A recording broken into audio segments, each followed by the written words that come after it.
Thank you very much for this very nice introduction. Good morning, everybody. It's actually a great honor to be here as a technologist and to talk to you about technology roadmaps. So it's an honor, but also, I think, a great opportunity because moving forward, I think it is going to be increasingly important that the design community and the technology community work together on setting these new future roadmaps. So we're going to talk about scaling. So a few years ago, there was a lot of concern about the continuation of Moore's law. And if you look at the titles of the articles that appeared in 2013, 2016, they basically all talked about the death of Moore's law. Now these days, there's a lot of optimism with actually big players like TSMC and Samsung actually announcing their new technologies and setting forward actually roadmaps that go beyond the next decade. So a lot of optimism, and to say it with Mark Twain's words, maybe the reports of the death of Moore's law might have been slightly exaggerated, but that doesn't mean that we are not facing challenges and that there is an increasing complexity when we want to continue scaling. Now, to mention, just as a reminder, the economics of scaling has all been about reducing power, increasing performance, area scaling, to in the end come to cost reduction. And the numbers that I'm putting up over there are slightly different than the ones I would have put there like 5 to 10 years ago. For example, area scaling in beyond 3 nanometer technology nodes is not about 50% scaling anymore, because in reality, about 30 to 40% can be achieved. This already shows that there is a complexity and a challenge that the semiconductor industry is facing to continue on that road. Now, moving forward, we're probably going to introduce a 5th metric into this whole equation, and that is about environmental cost. There are a lot of new initiatives coming in or popping up that actually take into account the sustainability in an early phase when you develop a technology. So that means that we need to assess and benchmark, for example, resourcing or resource usage, emissions, and energy needs in the whole life cycle of developing a technology. Now, moving back to the roadmaps, what are the trends that we are basically seeing? So at the unit process step level, of course, lithography is still one of the main drivers. So being able to pattern ever smaller structures, higher density structures, is still a key. And of course, there we're looking at next generation of EUV, higher NA EUV. At the device level, of course, FinFET is still our main device concept or vehicle, and we want to push that as far as possible. But for next generation, 3 nanometers and beyond, of course, there are a lot of companies looking at nanowire-like structures, and also eventually how to stack at the device level different tiers or different layers on top of each other. At the standard cell level, of course, we'll continue doing track height scaling. And at the system level, you will see there's a push towards technology diversification, so heterogeneous integration, where 3D technologies will be one of the key enablers. At architecture level, of course, with the event of, or the coming in of AI, machine learning, there's a lot of buzz about compute near or in memory. And longer on the roadmap, of course, quantum computing. I will not talk about this. There is going to be a very nice presentation next on this particular topic. So for decades, of course, scaling has all been about scaling the device. And with lithography or patterning in general, material innovations, and changes in the device architecture as the main drivers. So going from planar to FinFET, for example, introduction of high-k metal gates, strain engineering. But at a certain moment, and already with the introduction of FinFET, it had become very clear that pure dimensional scaling was just not good enough anymore to fulfill all the demands of the economics of scaling itself. So driven with what we call design technology co-optimization, we brought the scaling to a somewhat higher level at a standard cell level. So instead of scaling the device, we're going to scale the overall standard cell. Now, this is right now a standard methodology that is being used to look at different technology trade-offs and also to design or to set the design rules of the next generation of technology nodes. What we want to do in the future is bring this to a higher level at a system or subsystem level, where we talk about system technology co-optimization. That doesn't mean that there are not a lot of innovations happening still at the device level. As I mentioned before, FinFET is still the device concept that we want to push as far as we can. And what are the trends that we're seeing over there? For sure, there's a move towards higher aspect ratio fins for two reasons. One is, of course, we want to scale the width further for electrostatic purposes and enable actually scaling the gate length. Secondly, we also want to increase the height of the fin, and especially to recover the drivability or the drive current in your device, because at a standard cell level, there is a drive towards decreasing the number of fins per device. So you need to be able to recover the drivability by increasing the fin height, but there is a limitation, and that limitation is basically coming from integration. For example, the mechanical stability of these high aspect ratio fins is right now becoming a showstopper. What is now next? A lot of companies are looking at nanosheets or nanoribbons. It, as always, has many different names. But basically what you're building here is a gate-all-around device. And this is very interesting because that's the ultimate dream in improving or controlling the electrostatics. What you're doing is you're wrapping the gate fully around the fin, and so it enables you a slab of silicon, and that enables you to continue the gate length scaling. But what you're effectively doing is that in the case of FinFET, you had your effective width, which was, you didn't see your effective width in your FinFET in the footprint, but now you're going to turn it again, and you're going to see that this effective width is coming back into the footprint again. So in order to recover that, you have to start stacking different nanosheets or slabs on top of each other. So what does it gain you? So what you're seeing over here is the active power on the vertical axis from, and we took the ring oscillator as the exemplary circuit in this case. And on the horizontal axis, you see frequency or performance.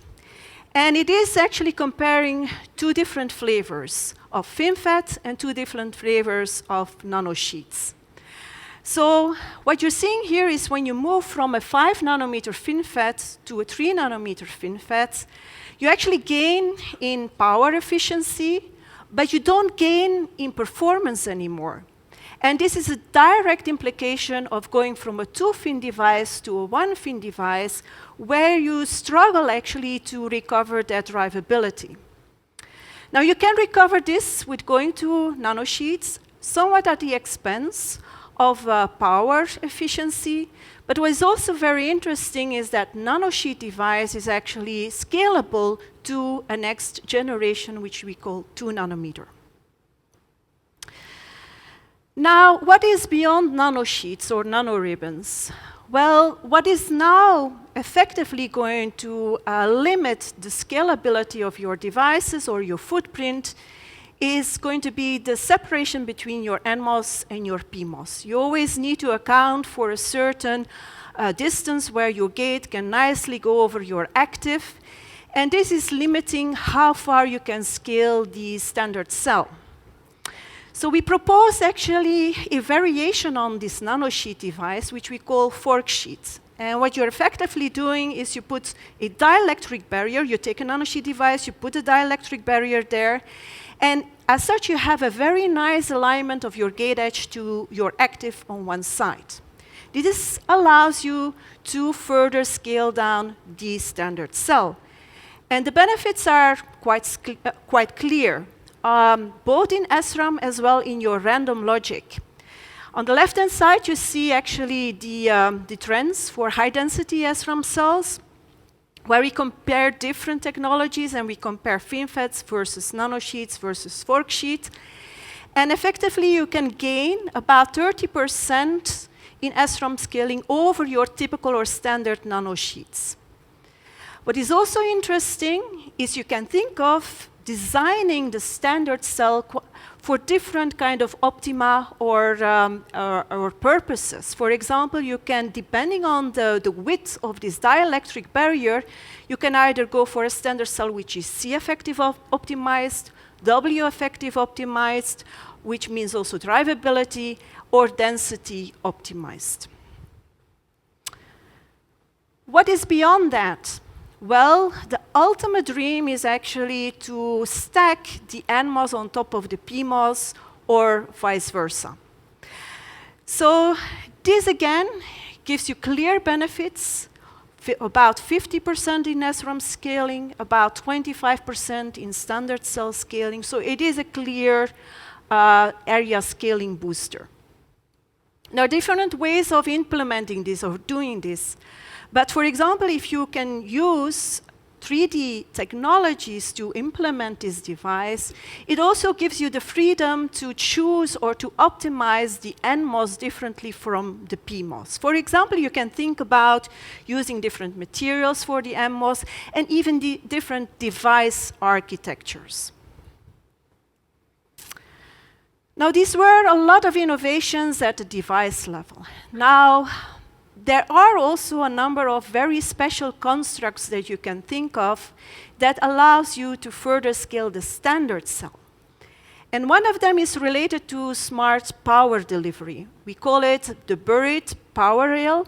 And what you're doing now is you start to embed basically your power lines very early in your process in the front-end line of your devices, in the isolation or in the substrate.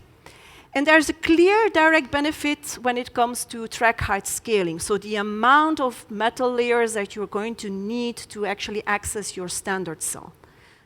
Clearly, you can go from a 6-track to a 5-track. So this is, to some extent, already a concept that has been used or in memory, but not that we are now actually porting to logic transistor nodes. Now, this concept goes nicely hand in hand with what we call the backside power delivery network. So what you can do in the next step is actually access the power lines or bring the power lines from the backside of your substrate or your wafer and tap into those buried power rail lines which are there in the front end of your transistor. So effectively, you are going to decouple the routing of your signal with the power delivery network. That you can actually make that is shown over here. So on the left-hand side, what you can see is a picture taken after the power delivery network processing. We thin down the silicon substrate to about 500 nanometers. We make micro TSVs that tap on or lock on to this buried power rail in the front end. Together with our partner ARM, we've been also assessing how far, what could be the extra benefits of doing that besides area scaling.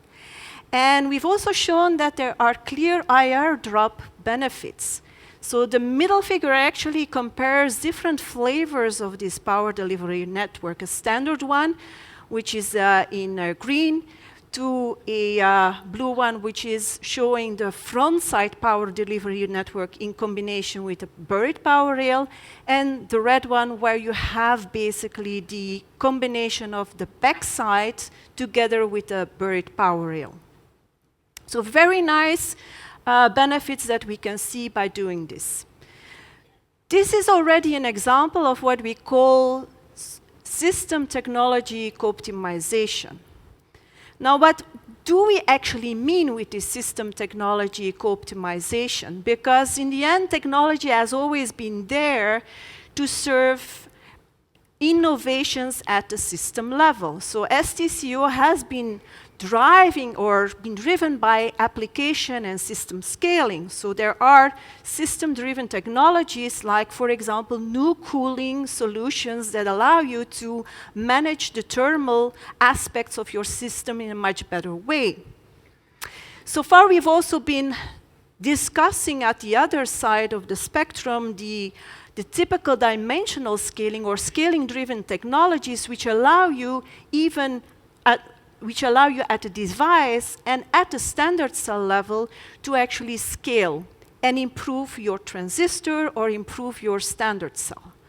But there is a nice area at the SoC level where you can think of bringing in new technology flavors and options to further scale the SoC.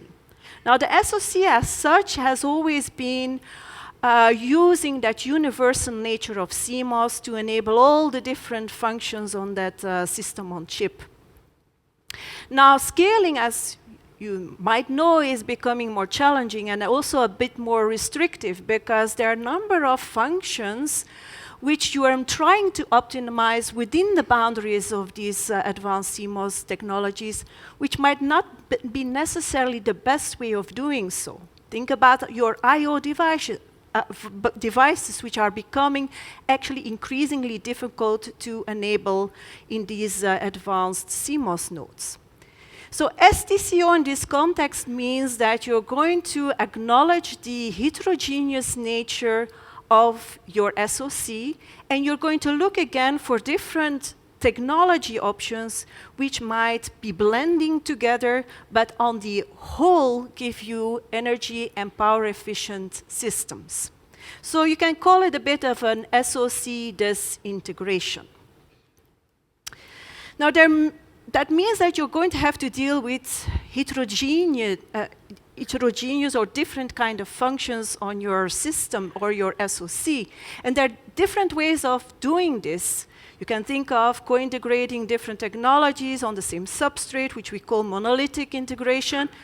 But we believe that 3D technologies are probably the most beneficial and the best way to do this. And as also the previous speaker already has shown, there are different ways of doing this. There is a zoo of different 3D technologies going all the way from package level, where, for example, you can put two chips together via silicon interposer. There is, of course, 3D technologies at a wafer or die level, which are typically using bonding techniques, that in combination with true silicon vias, and even at the device level, where you really want to connect with very fine-grained connections between different tiers, either standard cells or the devices themselves. Now, in all this story, the question is what makes sense, what does not make sense. There are so many different 3D technologies, and it's all, in the end, about how to partition your system and how or what kind of different 3D technologies are you going to use to connect them together. That this can be a very complicated exercise. I can show you over here.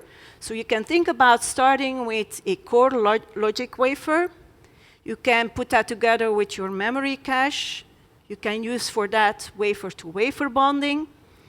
Then you can actually remove part of the substrate and then enable this nice backside power delivery network with either nano TSVs or micro TSVs.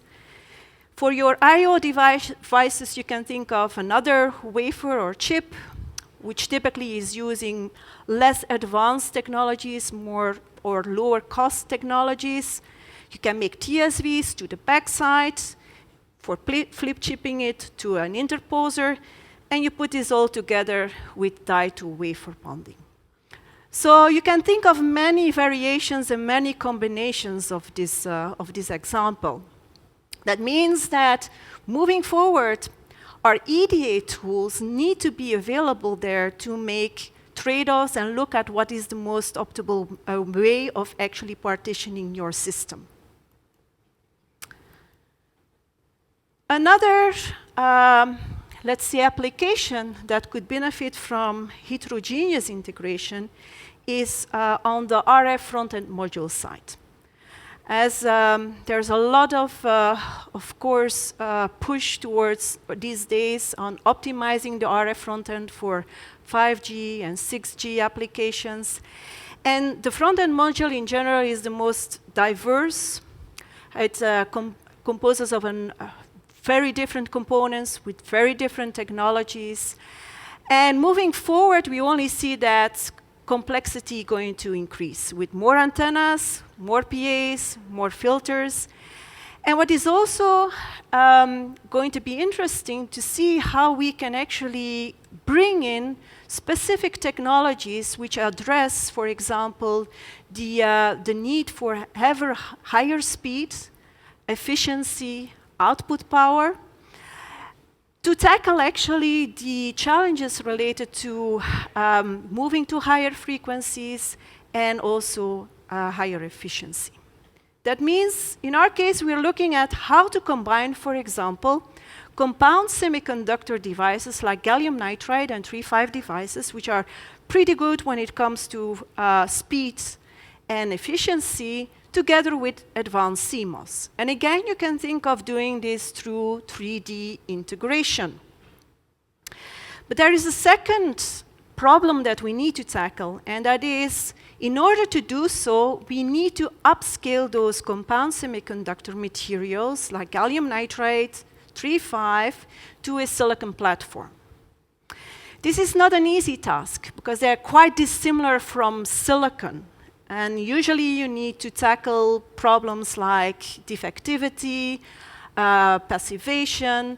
So there's a lot of work that needs to go into enabling this.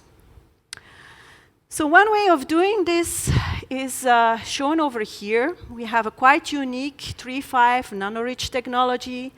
And what you're seeing here is actually 3,5 gallium arsenide in this case, which has been grown on silicon. And this is not an easy task. For the ones who do not know, on the right-hand side, this is our famous imec tower in Leuven. And you saw that we were quite inspired by this building in developing this technology. But this is definitely very promising. But what can you do with it? So you can actually make 3,5 devices out of that. This is the very first demonstration of a 3,5 gallium arsenide bipolar device on silicon. And so this is just one first step, but this is an interesting step. And of course, this enables us later on to actually start co-integrating this with CMOS. And also trying to think about integrating other materials, not just gallium arsenide, indium phosphide, for example, bipolar devices that will give us the benefits really at the system or the circuit level. Now, for something completely different, let's move to memory. There is, of course, these days, a very hard push on the memory roadmaps. So there is an increasing demand for storage. And if you look at the memory hierarchy, there's no shortage of new devices, new materials and architectures to address basically all the different layers of this memory hierarchy. Going all the way from cold storage, where people are looking at DNA or molecular storage, all the way up to the L1 cache, where we basically are looking at 3D SRAM versions of SRAM. Now, what are the grand challenges when it comes to memory? Of course, we are still looking for that one universal memory that can combine the best of DRAM and flash, have actually increased bandwidth, is able to further scale down.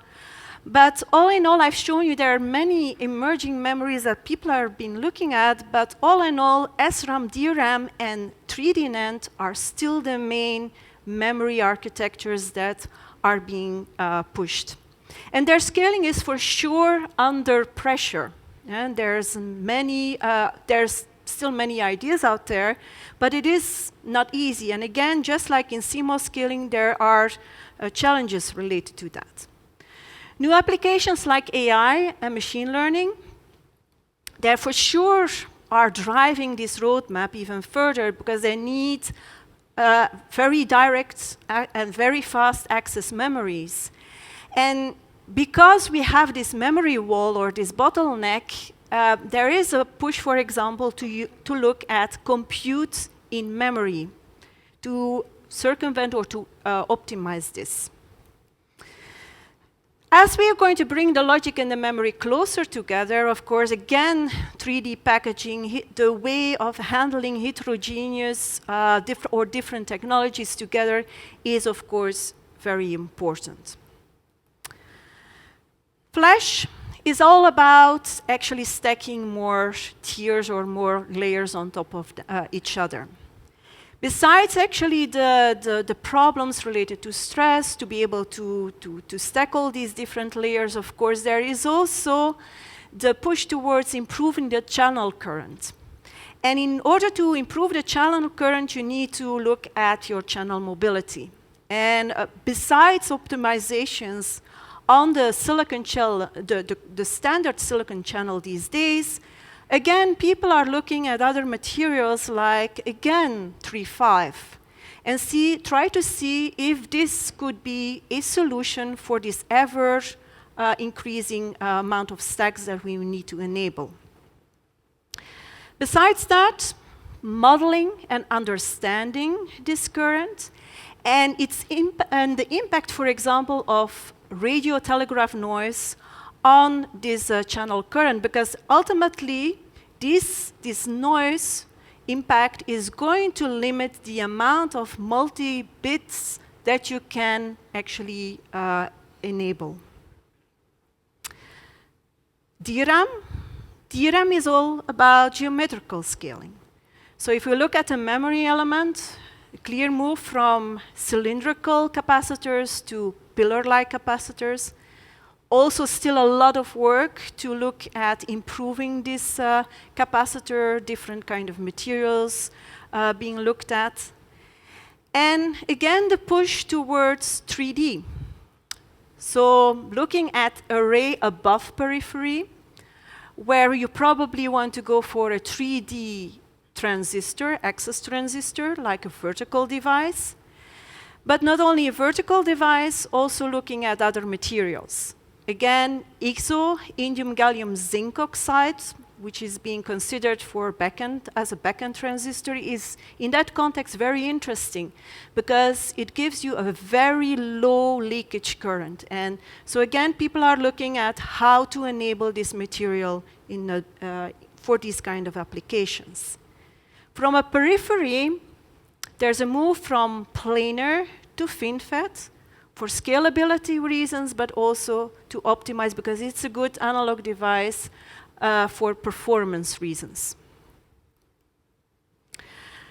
Memory, magnetic memory for cache replacement. So a lot of work has gone into STT MRAM, spin transfer torque MRAM. This is a memory concept that actually combines the speed of SRAM and the non-volatility of flash. It's a one transistor architecture with a magnetic tunnel junction memory cell. And it is very interesting from a cost area and power performance point of view. It has been considered for L1 to L3. Right now, we do see that it is probably not fast enough for L1 and L2. And this memory concept has also a number of reliability issues because your read and your write paths are shared. So that's why there is right now a move towards looking at a different version of magnetic RAM, which is called spin-orbit torque, SOT. And in this case, what is interesting is because you can decouple the write and the read paths from each other. So basically, you do the switching by pushing a current through an SOT, underlying SOT layer, and your read can still be STT-like. So that means that you can optimize your MTJ, or magnetic tunnel junction, for performance and reliability. But it is a two-transistor architecture, so it has an implication on area scaling. Now, even further out, we are looking at VCMA. This is when your MTJ is optimized for voltage control. This is for sure still an exploratory concept. Again, it's a one-transistor architecture. And it also could give you the lowest power consumption because it's voltage controlled. But the jury is still out there when for reliability and for performance. So still a lot to be done and explored in that area. So finally, also a lot of buzz about ferroelectric transistors. So in this case, what you're going to do, you're going to use a ferroelectric material in the gate stack of your transistor, and the dipole basically is going to change your VT. So a vertical FeFET has been demonstrated by our group. Also that there is a very nice window that you can achieve with this, above 1 volt. But there is still a lot of understanding missing for these ferroelectric materials because it's a concept that relies on nucleation and propagation. So there it is still, to some extent, in an exploratory phase to see if this can truly be a 3D storage class memory. Now, all these emerging memories, and I'm going to only briefly talk about machine learning here, of course, are very interested in the context of machine learning. As previous presenters have already shown, there is the AI is booming right now, going all the way from speech recognition to image processing to diagnosing actually diseases. And most of the time, this is done in the cloud, which is very energy consuming. So for latency, energy, and privacy reasons, we want to actually move that to the edge. But there, of course, you're going to be faced with very battery-driven IoT devices, which actually are going to put a lot of constraints on the energy efficiency. So there are a lot of interesting digital implementations, but a lot of them rely on storing weights and activations in the memory and fetching those and bring them to the compute unit. So they are quite expensive.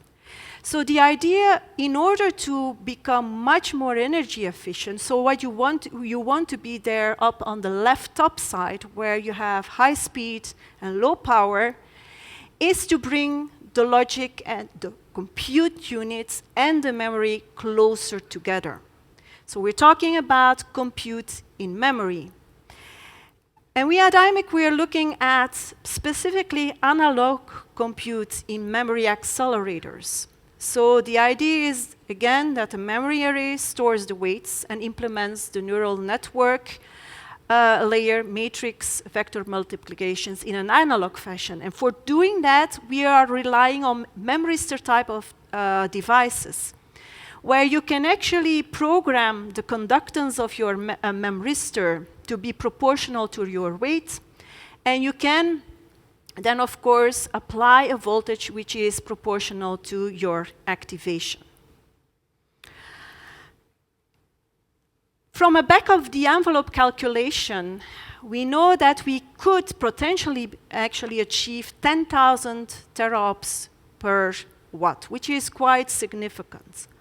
Of course, there's still a lot of challenges related to that, like limited accuracy, although it is okay to have, to some extent, limited accuracy, but still, this is something that you need to take into account as compared to your digital implementations.